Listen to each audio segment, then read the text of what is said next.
fundamentais, e só depois é que surgem essas diversas outras necessidades. Mas o que é o ponto principal é mostrar como a segurança realmente se situa nesse plano. Segunda ponta. Eu vou dar um sinalzinho.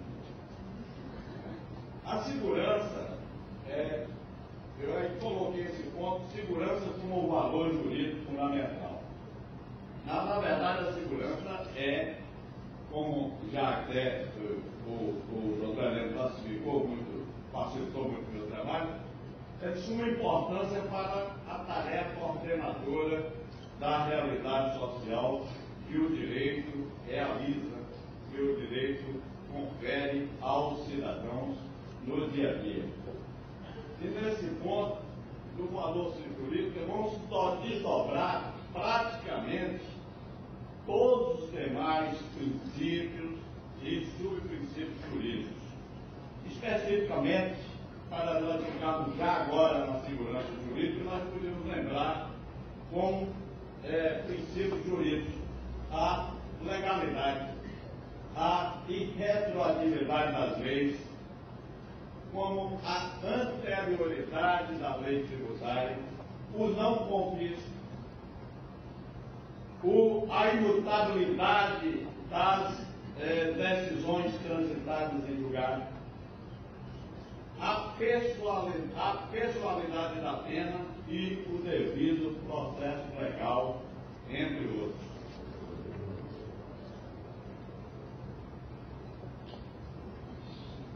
Agora, coloquei ainda um outro ponto, que é o conteúdo da segurança jurídica. E aqui vamos procurar homenagear uma das grandes figuras, talvez um dos maiores nomes do direito tributário brasileiro, que foi Geraldo Ataliba.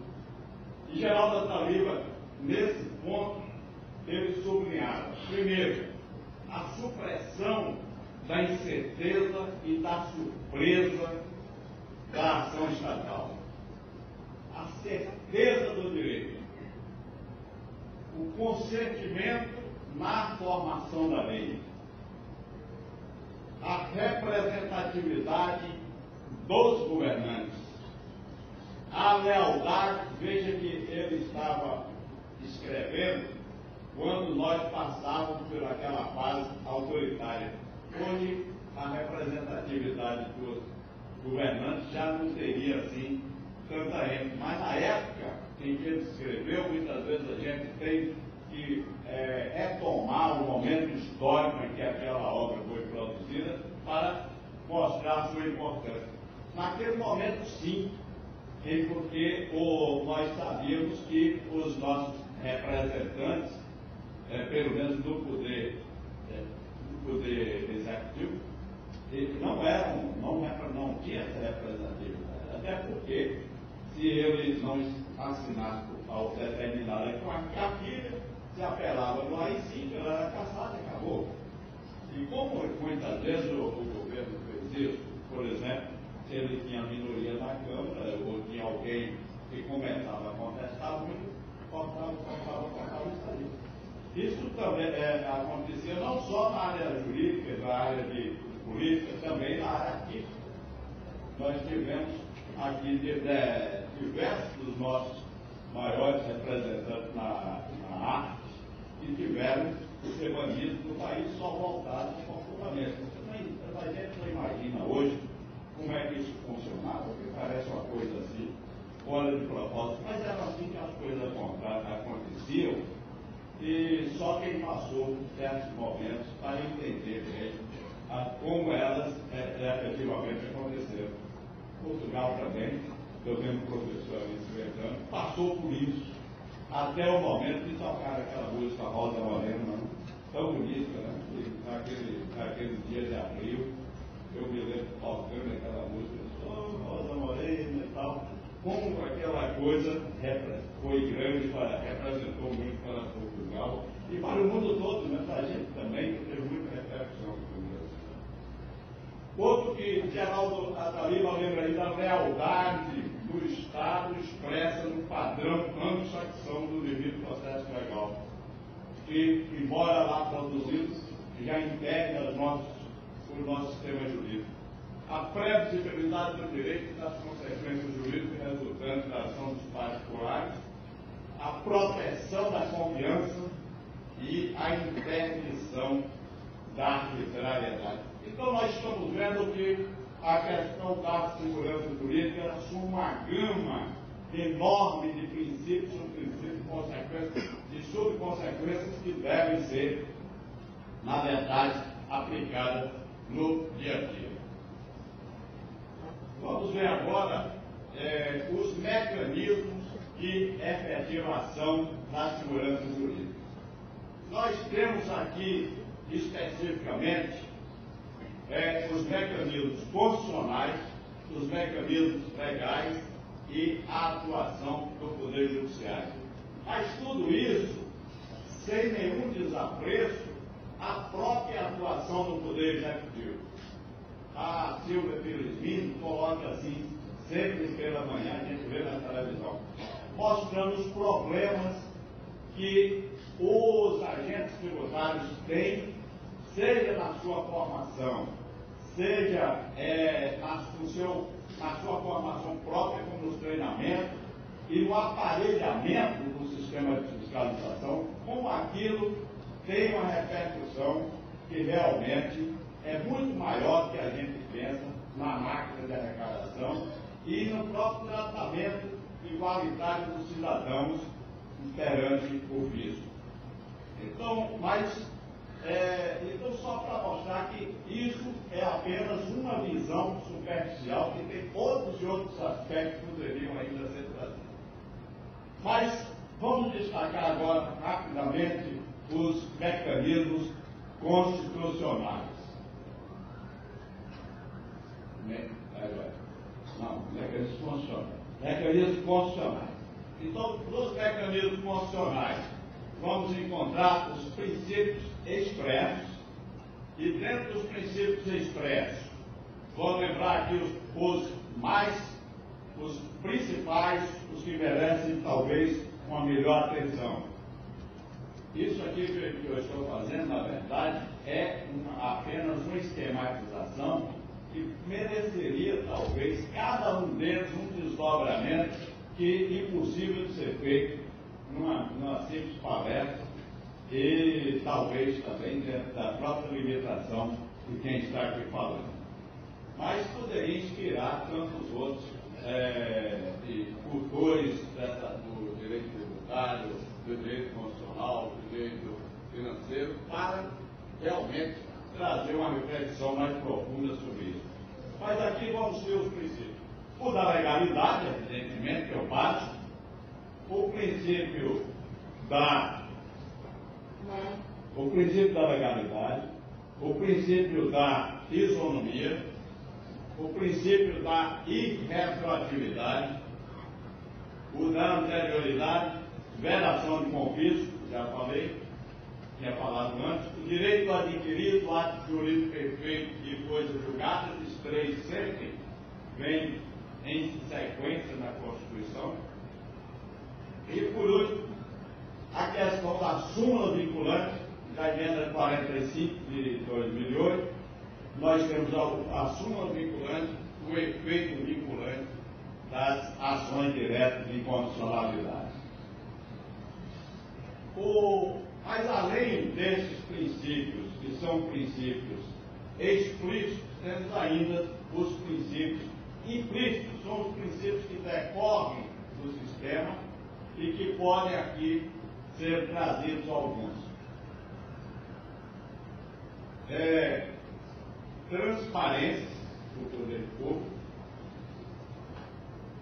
previsibilidade da ação estatal, razoabilidade e previsibilidade das leis, sobretudo das leis tributárias, e a praticidade na arrecadação. Nós aqui lembramos os princípios naquele livro sobre o estudo das riquezas das nações, já se era lembrado pelo pai da economia que o imposto bom, o imposto deve ser um imposto simples, deve ser um imposto que facilite o trabalho, que não haja tanta declaração, nem tanta confusão. Hoje isso assume importância muito grande, porque o pagamento do tributo passou a ser mais um custo para a empresa. Mesmo uma pequena empresa, que é o sistema mais simples, nenhum cidadão é capaz de fazer isso se ele não tiver conhecimentos básicos de contabilidade. Ou seja, nós perdemos de há muito, deixamos de lado esse princípio da simplicidade. Arrecadar devia ser alguma coisa facílima, que qualquer um soubesse, olha, eu fiz isso, pago tanto. Mas não, isso nós temos uma série de operações e a cada dia o fisco transfere para o contribuinte essas responsabilidades que, em princípio, seriam da própria máquina tributária, sobretudo hoje, com o sistema de informática, com os computadores, com tudo isso que está à disposição do fisco, ainda somos nós que temos que nos debruçar sobre nossa vida, procurar documentos para fazer o lançamento de cada uma de nossas obrigações. Além, na esfera tributária, foram colocados ali esses mecanismos que são específicos, que também contribuem para a segurança jurídica.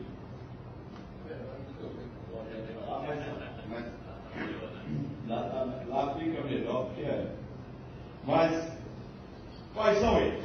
A decadência, a prescrição e a preclusão.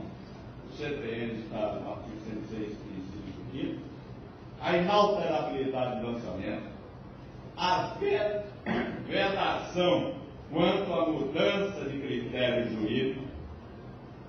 A irrevogabilidade das isenções onerosas e a vedação da analogia para a cobrança de tributos, todos aí indicando a respectiva fonte legislativa.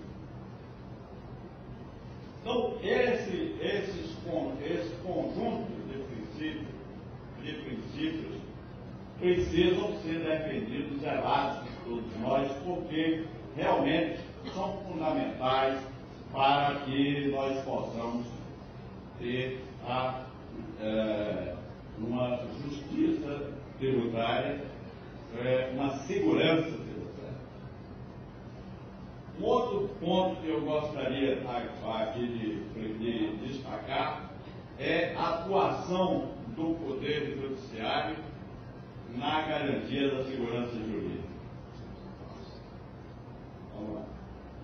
E nesse ponto aqui eu quero lembrar uma frase de Rodolfo de Camargo Mancuso, o jovem processualista brasileiro, que diz o seguinte: a principal expectativa que o cidadão brasileiro deposita no judiciário é a do atendimento aos valores de certeza jurídica e estabilidade, o que, aliás, é bem compreensível se considerarmos o ambiente de instabilidade presente e a imprevisibilidade futura que costuma assombrar nossa sociedade civil. Na verdade, é o grande desafio que nem sempre o judiciário consegue realmente atender. Isso não consegue por diversos fatores. É a própria mudança interna no Poder Judiciário. São as mudanças externas do sistema jurídico. Enfim, são diversos os fatores, é o número também do processo. Tudo isso vem realmente levar a esse ponto.